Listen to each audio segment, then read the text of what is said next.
Bonjour à tous et bienvenue dans cette nouvelle vidéo pour vous présenter la gamme de décors et aussi de figurines de chez Arkon Studio.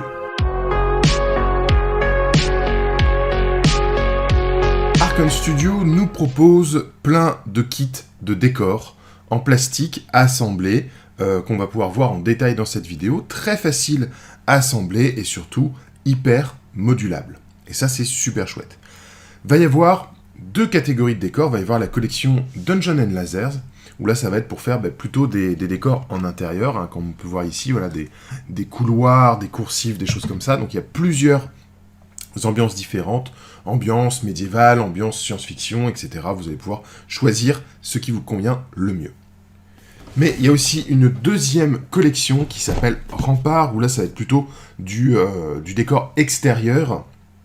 Là, en l'occurrence, des ruines de cathédrales, plutôt science-fiction. Enfin, vous allez voir qu'il y a des éléments pour rendre ces ruines effet science-fiction, donc dans un futur où il n'y a que la guerre. Mais on va pouvoir aussi les jouer tout à fait en mode médiéval fantastique. C'est parti, on va ouvrir ces différentes boîtes. Il y a aussi des figurines de dragons, et vous allez voir, ils sont super cool. C'est pas très cher en plus, c'est tout en plastique, et ce sont de belles pièces bien gravées, etc., comme on va le voir par la suite. Alors on va commencer par ce kit Dungeons & Lasers, le Sapphire Starter Set. Donc là c'est vraiment une boîte pour faire des décors. Vous voyez, j'ai déjà commencé à en assembler. Donc des décors de coursives, avec des étages qui peuvent s'assembler, et plein de petits détails. On va voir dans la boîte comment ça se passe. Je trouve ces kits vraiment super chouettes. Donc on va avoir des grappes comme ça. Donc là c'est une grappe de détails, d'accessoires, des choses qu'on va pouvoir accrocher sur les murs, qu'on va pouvoir mettre au sol. Il y a des caisses, il y a des réservoirs, il y a même une petite Stargate là. Voilà, plein d'éléments super sympas. Hop, là on a une autre grappe d'accessoires un peu différente avec ce poste de pilotage très inspiré, on va dire. Voilà, il y a plein de choses, et en fait on va avoir les grappes comme ceci qui vont être du coup les murs et les sols pour faire nos décors, avec des portes évidemment. Voilà. Ce qui est très intéressant, on va pouvoir le constater par la suite, c'est qu'en fait tout va être modulable et pensé pour être assemblé comme vous le souhaitez pour vos parties, pour vos jeux. Donc on va avoir les sols qui vont avoir en dessous ces éléments. Et en fait, on va pouvoir les assembler avec des petits picots, en fait, des éléments en plastique qui vont servir uniquement à joindre plusieurs pièces à la fois.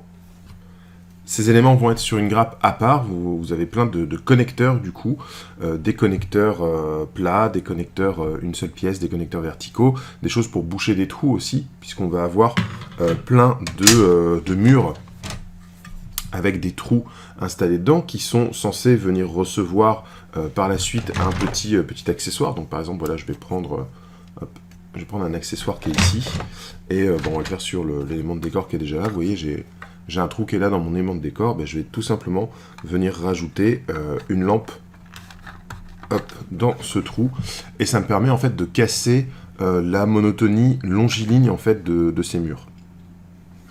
Voilà. Donc là, dans un kit comme ça, dans un starter, on va avoir 50 éléments à assembler, ce qui est quand même pas mal.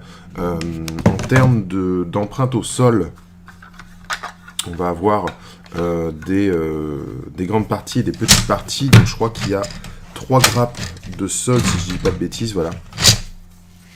3 grappes de sol. Donc ils vont être 2 grandes, 3 petites.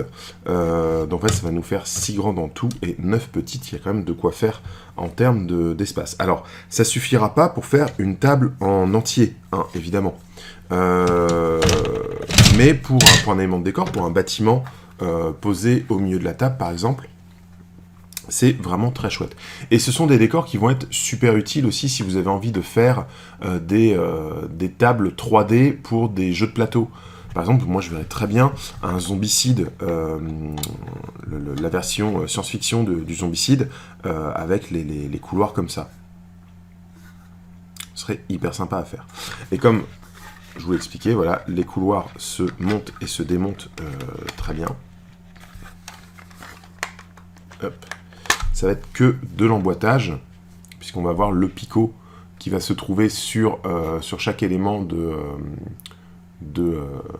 décor.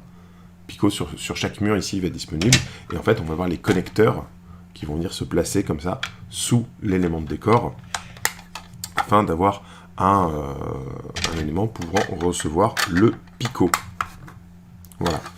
Tous les murs aussi sont biseautés à 45 degrés pour pouvoir être assemblés avec les murs à côté. Donc il n'y a aucun problème ça sur l'assemblage. En plus sur la version Sci-Fi, vous allez avoir des nouveaux picots. Voilà, ces picots-là, les picots, pardon, les connecteurs. Vous allez avoir ces connecteurs-là qui permettent en fait de faire une sorte de guide pour faire un étage qui va venir se poser sur votre élément de décor. Voilà. Donc c'est hyper pratique, c'est super modulable, vraiment très très chouette, et il y a plein d'accessoires pour habiller vraiment les décors. En termes de modularité, là c'est vraiment très très riche, je vous invite à jeter un œil à la gamme, parce qu'il y a plein de boîtes à thème, en fait vous allez avoir des starter sets qui permettent de faire d'avoir une bonne base pour commencer à bricoler. Vous allez avoir des rooms, donc ça va être des boîtes plus petites avec un thème spécifique, qui va venir avec plusieurs accessoires, plusieurs murs différents, et on va avoir comme ça plein de murs et de sols qu'on va pouvoir intégrer les uns aux autres, qu'on va pouvoir très facilement changer. Voilà, encore une fois, le système d'assemblage est hyper simplifié pour vous permettre de ne pas avoir besoin de coller les éléments. Alors encore une fois, en termes de solidité, si vous préférez les coller, il n'y a pas de souci, hein. De toute façon c'est votre jeu, ce sont vos décors, c'est vous qui voyez. Mais on peut parfaitement jouer sans avoir à coller les éléments, sachant que quand votre décor est comme ça en plastique, il y a un petit peu de jeu, mais une fois qu'il sera sous-couché et peint, le jeu du coup va être moindre, puisqu'il y aura la légère épaisseur de la sous-couche qui va permettre de bloquer en fait ces éléments les uns dans les autres. Donc là, il y a vraiment de quoi se faire plaisir, peu importe l'univers que vous avez. Alors, leur gamme médiévale fantastique est plus étendue parce que c'est par ça qu'ils avaient commencé, mais il y a quand même pas mal de choses au niveau science-fiction qui sont en train de sortir. Ils ont fait plusieurs Kickstarter, donc il y a beaucoup de choses aussi qui sont déjà prévues, qui vont arriver dans le commerce par la suite.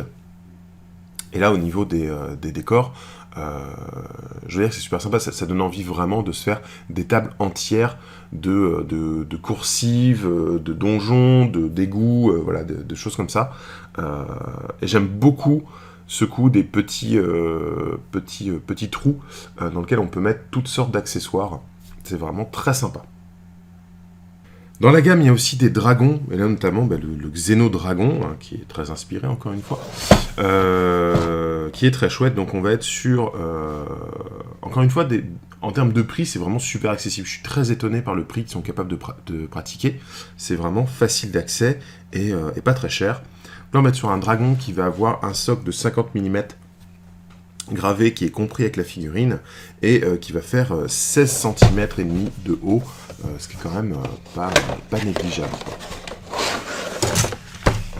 Hop, voilà, on a la petite notice d'assemblage du dragon. Très sympa en termes de design. Et mine de rien, c'est une belle pièce. Hein, quand on voit la taille des ailes, c'est assez impressionnant. Je trouve presque le socle un peu petit en fait par rapport à la taille de la figurine. Voilà, donc on va avoir 2 grappes pour assembler le dragon. Avec, je trouve que les ailes donnent vraiment une bonne idée de la taille. On va assembler ça tranquillement. Et c'est vrai que la qualité de gravure est assez incroyable. Moi je suis plutôt bluffé par le niveau de détail en fait qu'on arrive à avoir sur ce plastique. Alors c'est un plastique très très dur. C'est pas un plastique auquel on est forcément habitué avec les maquettes. Il est assez épais, assez dur, mais il y a un niveau de détail qui est super intéressant et qui est vraiment très très beau. Donc là il y a un beau travail en fait sur ces bestioles, hein, sur le truc. Et comme on va voir dans toute la gamme en fait, le niveau de rendu des pièces est vraiment... la définition est assez élevée en fait pour du plastique. Il y a certaines découpes qui sont un peu étranges, qui rendent le truc un peu compliqué, mais on peut comprendre en fait quand on voit la dureté du plastique que, enfin c'est des conditions d'injection en fait qui forcent à faire ce genre de découpe là. Donc ça augmente un petit peu le travail d'assemblage, mais au final le rendu est tellement chouette que c'est un petit effort qu'on va consentir. Vu le prix de la pièce et le rendu, on consent facilement à ce petit effort. Et enfin, la troisième grande collection dans cette gamme, ça va être les remparts Modular Terrain. Là, on va voir la Eternal Cathedral, donc c'est une cathédrale gothique science-fiction pour un univers où il n'y a que la guerre. Voilà, donc c'est quand même une grosse boîte avec beaucoup d'éléments. Il va y avoir beaucoup de pièces assemblées et tout va être modulable de deux façons en fait. On va avoir soit des petits picots qui vont être compris dans la boîte pour assembler les bâtiments ensemble, soit des aimants en fait, parce que l'emplacement des picots fait la taille d'aimants standardisés. C'est assez facile d'en trouver pour rendre tous vos décors modulables et je dois dire qu'il y a sacrément beaucoup de pièces, hein. On est sur la boîte, ils disent 253 éléments dans cette boîte. Là, on est sur quelque chose aux alentours de 60 €.